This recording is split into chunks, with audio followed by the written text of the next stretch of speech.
मेरे सामाजिक परिवार के सभी सदस्यों और यह वीडियो देखने वालों को नमस्कार। अभी दुनिया में जो चीन को लेकर धारणा बहुत बिगड़ गई है। अच्छी तो कभी नहीं थी, लेकिन अब चाइनीज वायरस के बाद, इस महामारी के बाद और उससे दुनिया भर में हुई तबाही के बाद दुनिया के जो छोटे छोटे राष्ट्र हैं, बहुत छोटे छोटे देश हैं, वो भी चीन के खिलाफ खड़े होने लगे हैं, आवाज उठाने लगे हैं और चीन का विरोध करने लगे हैं।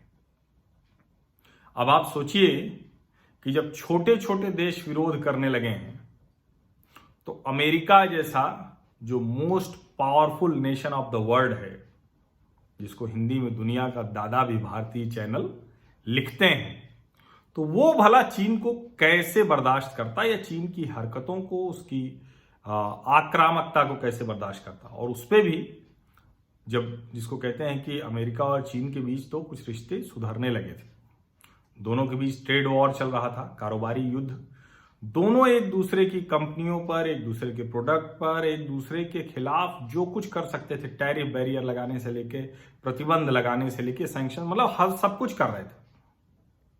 अभी हाल में दोनों देशों के बीच संबंध ठीक हुए, पहले दौर की शांति, सुलह वाली वार्ता हो गई। क्यों हुई? क्योंकि दोनों देशों को लगा कि अब हम इससे कुछ हासिल नहीं कर पा रहे हैं, हमारे ट्रेड वॉर से सबसे ज्यादा नुकसान हम दोनों देशों को हो रहा है। तो दोनों देशों ने कहा कि अच्छा ठीक है, हमारे आपके देशों की कंपनियां एक दूसरे के देश में कारोबार करें, काम करें, उसके लिए हम माहौल बनाते हैं। समझौता हो गया, व्हाइट हाउस में बाकायदा साइन हो गया। लेकिन इसी बीच चीन के हुबेई प्रांत के वुहान शहर से एक वायरस आ गया और उसने दुनिया भर को तबाह कर दिया। अमेरिका में तो 15 लाख से ज्यादा लोगों का संक्रमण हो चुका है इससे। जितने चीन में मरीज ऑफिशियल नहीं बता रहे हैं, हालांकि ऑफिशियल 84,000 कह रहा है, वहां मौतें उससे ज्यादा हो गई अमेरिका में। अमेरिकी राष्ट्रपति ने विश्व स्वास्थ्य संगठन WHO के DG को बाकायदा आरोपित किया, दुनिया के अलग अलग देशों ने आरोपित किया, जापान, ऑस्ट्रेलिया, ब्राजील, और वर्ल्ड हेल्थ ऑर्गेनाइजेशन की फंडिंग भी रोकने की बात कहती है। चीन ने कहा कि हम वो फंडिंग पूरी कर देंगे।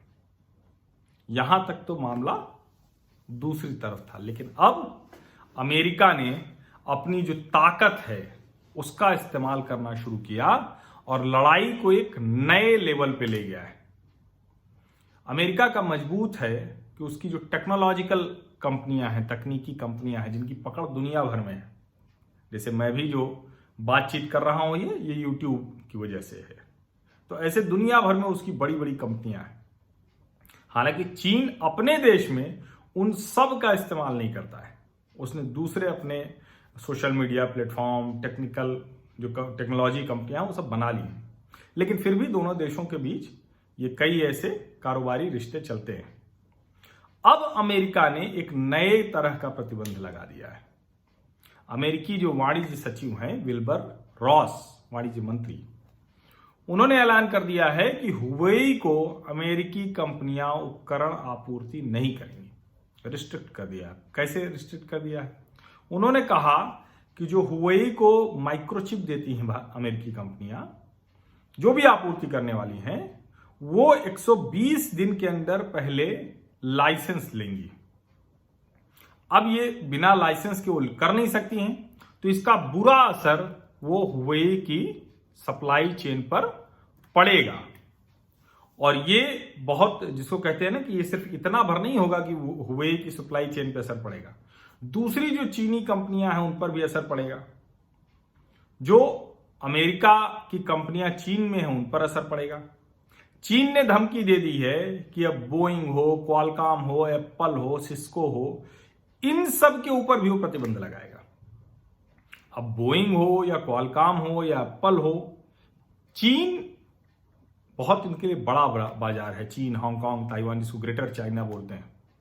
अब आप अगर इसको ऐसे समझें कि क्वालकॉम तो अभी पूरा अपना जो उसका प्रॉफिट जो कम हुआ है, तो उसको चीन में ही 5G तकनीक के विस्तार से कर रहा है, और जो एप्पल है उसका 16% रेवेन्यू कमाई जो है वो चीन, हांगकांग और ताइवान से आती है।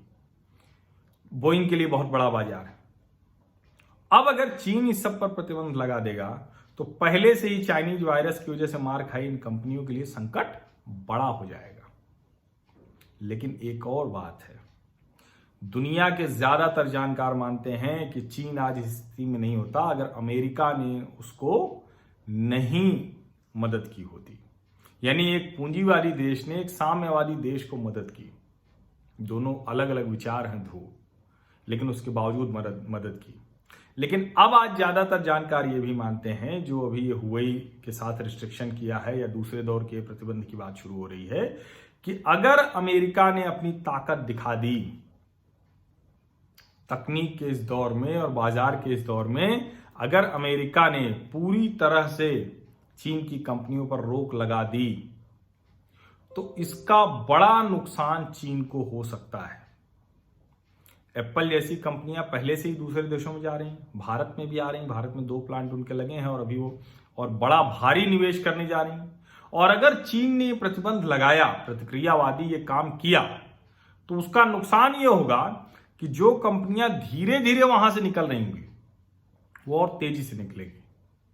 यानी ये मसला पैर पे कुल्हाड़ी मारने वाला नहीं है, कुल्हाड़ी पे जाके बैठ जाने वाला है।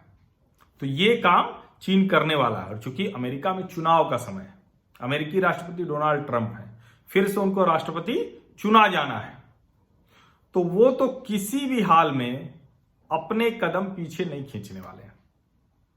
अब ये अमेरिकी राष्ट्रपति शी जिनपिंग को तय करना है कि जो उनकी महामानव, सुपर हीरो, चमत्कारिक वाली छवि है उसके साथ हो जाएंगे या फिर अभी अमेरिका के साथ झुक कर वो समझौता करेंगे।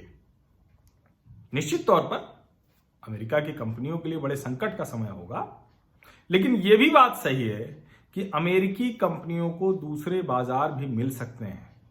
भारत जैसे देश इसी की तैयारी में है। मैं आपको लगातार बता रहा हूं कि भारत सरकार किस तरह की तैयारी में है, यहां के राज्य किस तरह की तैयारी में है, और अगर यह अवसर आएगा तो उसको भारत और दूसरे देश भुनाने के लिए तैयार हैं। तो अब ऐसे में जो नए तरह की लड़ाई हुई है, देखिए किस तरफ जाती है, क्योंकि चीन की आक्रामकता अब लगातार चीन को भारी पड़ रही है। मैं आपको लगातार बता रहा हूं और ऐसी जो भी खबरें होंगी उससे मैं आपको अपडेट करता रहूंगा। निश्चिंत रहिए। बस इसके लिए आपको करना सिर्फ एक काम है कि इस चैनल को आप सब्सक्राइब कर लीजिए और जो नोटिफिकेशन वाली घंटी है उसे जरूर दबा दीजिएगा। बहुत बहुत धन्यवाद।